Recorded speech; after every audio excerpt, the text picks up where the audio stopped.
Pada dasarnya, kegiatan ekonomi adalah kegiatan yang berkaitan dengan masalah harta dan benda.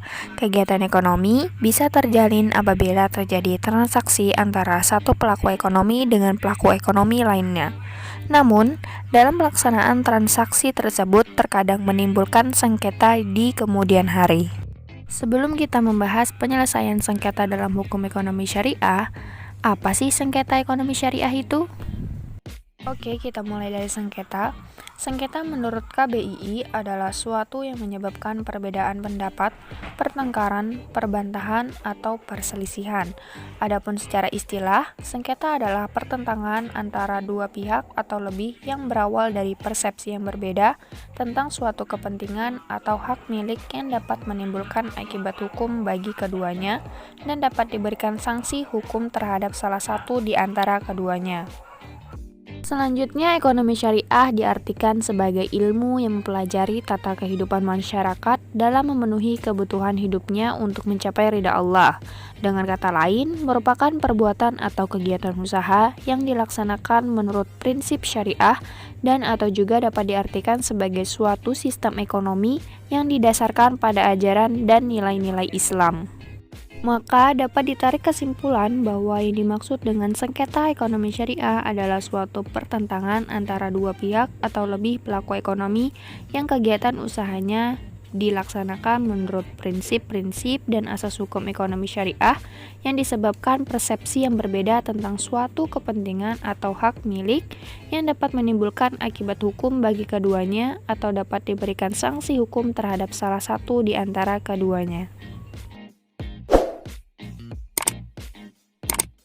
Terjadinya suatu sengketa ekonomi syariah disebabkan oleh dua pihak, baik perorangan atau badan hukum yang melakukan akad atau perjanjian dengan prinsip syariah, yang salah satu pihak melakukan dua prestasi dan yang satu melakukan perbuatan melawan hukum sehingga mengakibatkan pihak yang lainnya merasa dirugikan. Misalkan dalam sengketa perbankan syariah, salah satu seorang nasabah melakukan suatu akad pinjam-meminjam pada salah satu bank syariah. Sebut saja misalnya bank syariah A, sebesar jumlah tertentu dengan ansuran bulanan sesuai kesepakatan. 1 atau 2 bulan pertama ansurannya masih lancar. Namun pada bulan berikutnya nasabah tersebut tidak membayar ansuran dengan berbagai macam alasan, alias angsurannya macet, sehingga menyebabkan pihak bank syariah A merasa dirugikan. Keadaan tersebut mengakibatkan terjadinya sengketa ekonomi syariah disebabkan melakukan one prestasi. Lalu, apa sih tujuan dari penyelesaian sengketa ekonomi syariah ini?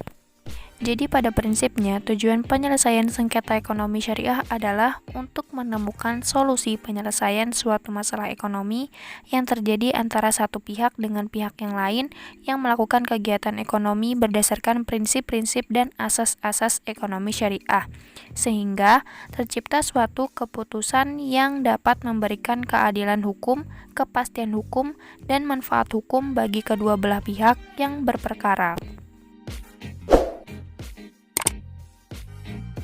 Penyelesaian sengketa dalam hukum ekonomi syariah. Yang pertama, penyelesaian sengketa ekonomi syariah berdasarkan tradisi Islam klasik. Dalam penyelesaian sengketa ekonomi syariah berdasarkan tradisi Islam klasik, yang pertama adalah al-sulh atau perdamaian. Secara bahasa, sulh berarti meredam pertikaian, sedangkan menurut istilah, sulh berarti suatu jenis akad atau perjanjian untuk mengakhiri perselisihan atau pertengkaran antara dua pihak yang bersengketa secara damai.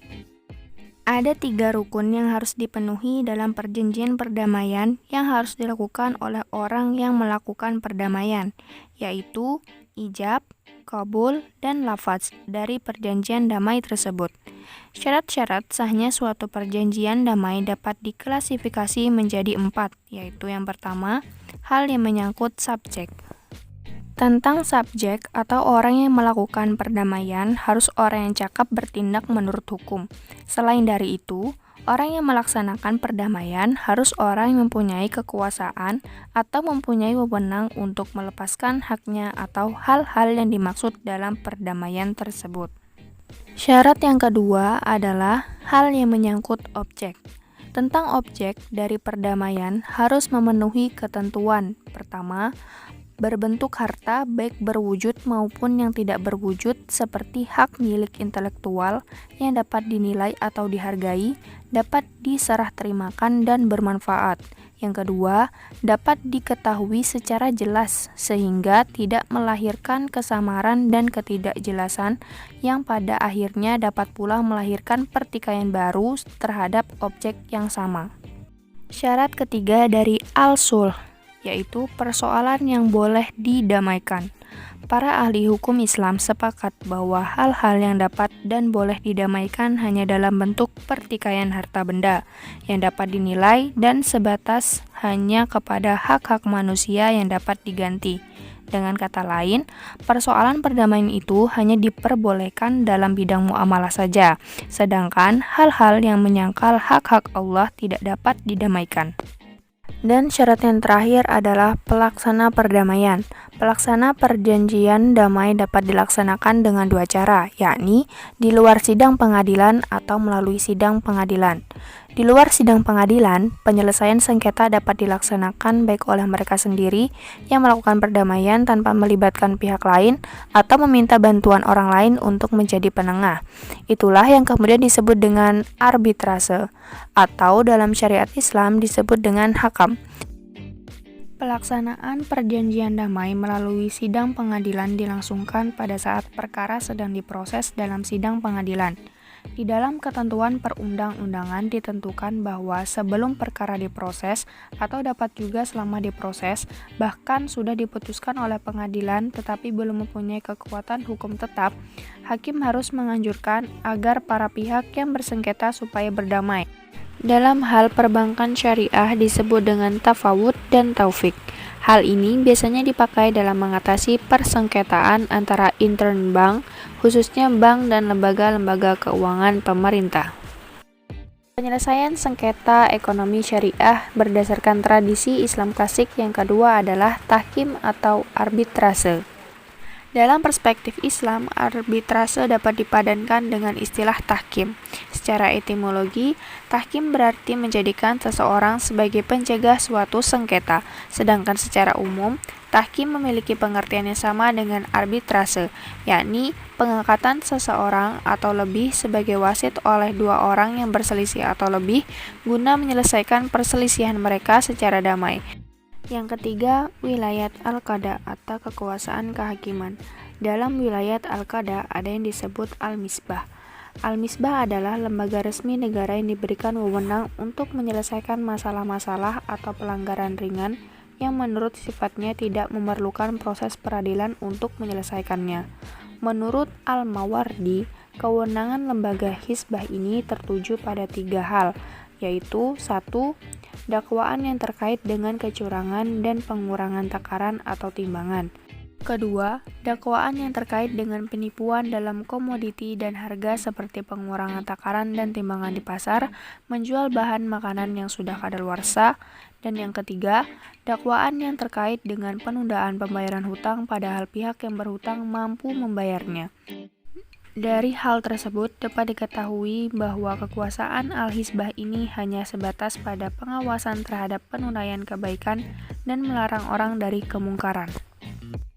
Penyelesaian sengketa ekonomi syariah berdasarkan tradisi Islam klasik. Yang keempat adalah al-mazalim. Badan ini dibentuk oleh pemerintah untuk membela orang yang teraniaya akibat sikap semena-mena dari pembesar negara atau keluarganya, yang biasanya sulit untuk diselesaikan oleh pengadilan biasa dan kekuasaan hisbah. Kewenangan yang dimiliki oleh lembaga ini adalah menyelesaikan kasus-kasus pelanggaran hukum yang dilakukan oleh aparat atau pejabat pemerintah seperti sogok-menyogok, tindakan korupsi, dan kebijakan pemerintah yang merugikan masyarakat. Dan yang terakhir adalah al-qada atau peradilan. Adapun kewenangan yang dimiliki oleh lembaga ini adalah menyelesaikan perkara-perkara tertentu yang berhubungan dengan masalah al-ahwal asy-syasyiyah atau masalah keperdataan, termasuk di dalamnya hukum keluarga, dan masalah jinayat, yakni hal-hal yang menyangkut pidana.